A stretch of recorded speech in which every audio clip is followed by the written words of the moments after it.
everybody, my name's Thomas Readett. Today we're going to be drawing a skull. So I have a skull set up in my studio. You might want to do the same or get a reference image. Depending on the angle of your skull, it's going to depend how we draw it. So start off with two big ovals like this, pretty sort of even. And they're going to be the front of our head and the back of our head. Then we want a center line. This is roughly the center of your nasal cavity, which I've just marked in there. And then I'm going to mark in sort of roughly where that facial plane changes to the side of the head, and then mark out the side of the head with that circle. Then find the halfway point, which is normally the bottom of your nasal cavity. Then we want to split it into thirds. So I'm going to have three sections. One's for my eyes, at the top of my nose, and the bottom of my nose. Sorry, four sections, and then the mouth. So you see those lines there? So we want to split them up evenly. I normally start off with the nose, because that sort of helps me find the rest of the face. Now keep in mind, as I'm drawing, I normally start off with very straight lines and just keep it all nice and rough, because then you can sort of come back in after and smooth this all over.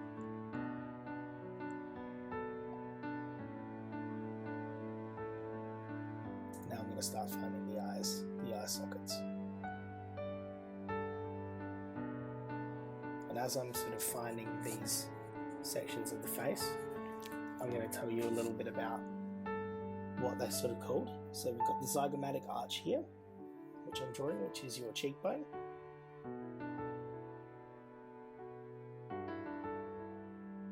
And obviously the nasal cavity is where your nose is. We're going to have the top of the nasal cavity and the bottom of the nasal cavity will be quite pronounced shortly.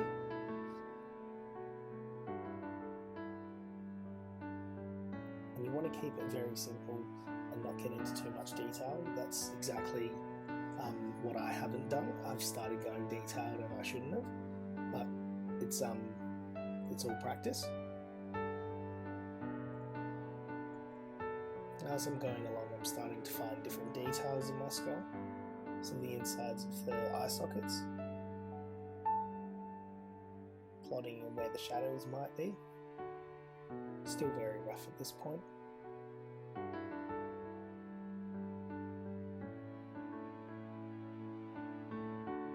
And you'll notice again I'm not using an eraser, so keeping all the lines nice and rough and light at the start, and then you can start darkening them up when you're sort of more confident on the placement of those lines. Back over into the zygomatic bone. And the zygomatic connects down to the maxillary bone, or the maxilla, which is the top of your mouth. So where the first row of teeth come out.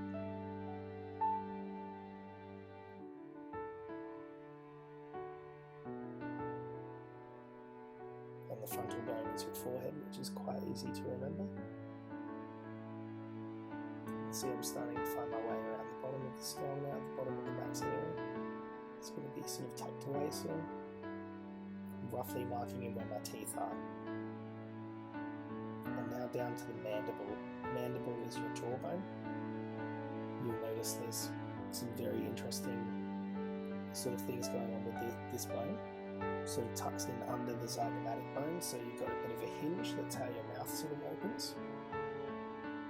And then here I'm putting in what's called the mastoid processor. This is the bottom of the skull. You can feel it if you press hard behind your ear. There's a lump, that's that bone. And then I'm marking out the temporal bone, which is where your temples are.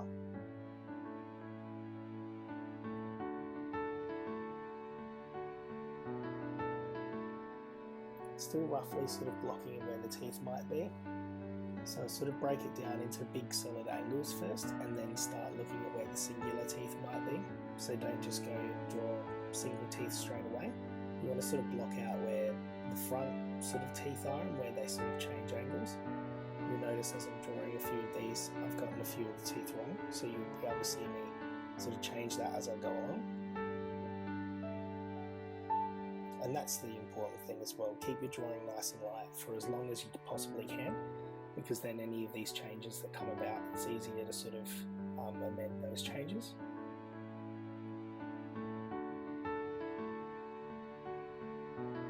Now slowly getting more shapes, and when you're shaping your teeth, make sure they're not just squares.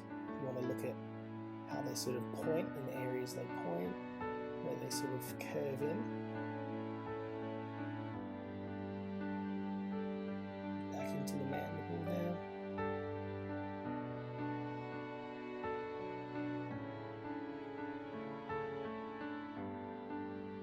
And my skull's missing a few teeth. They've fallen out somewhere in my studio and I can't find them, so my skull's going to have a couple of teeth missing.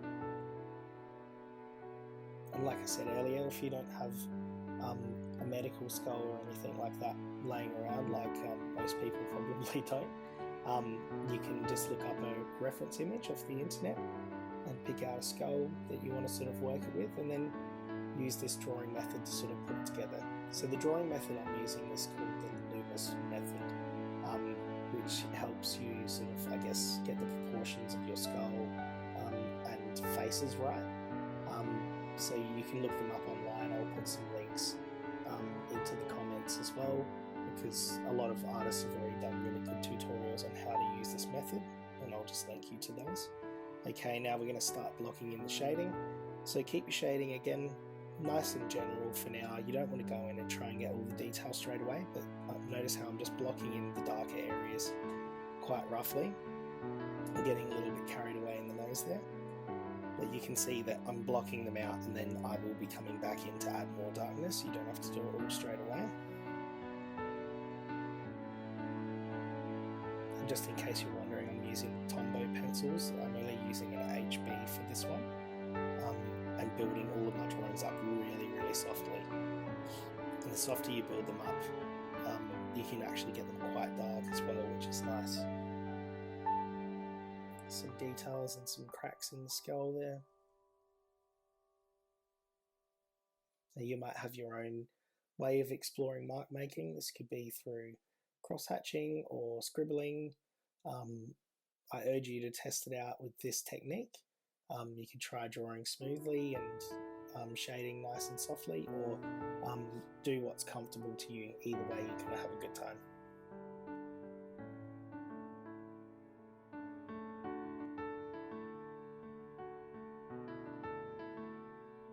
Just getting some detail behind the zygomatic arch there. So it jumps off of the face a bit.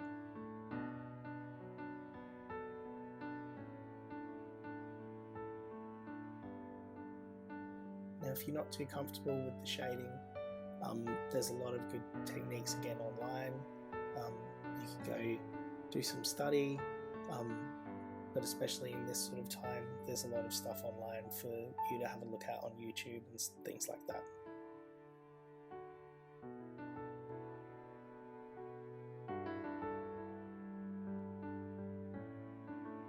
Okay, blocking in rough tone for where I want to sort of make my teeth look like they're sinking in a bit better. Some rough tone on the back of the head. Now I'm keeping this very rough for the purposes of the video, so the skull's not going to be 100% perfect at the end, but you'll get the rough idea. Put some darkness in behind it, so the skull starts sort of coming off of the paper. And then those teeth, when I'm drawing in there, I'm thinking about using a toothpick. Where do you stick your toothpick in the most? You want to get that bit nice and dark in between the teeth. Okay, and that's it. Thank you very much, guys.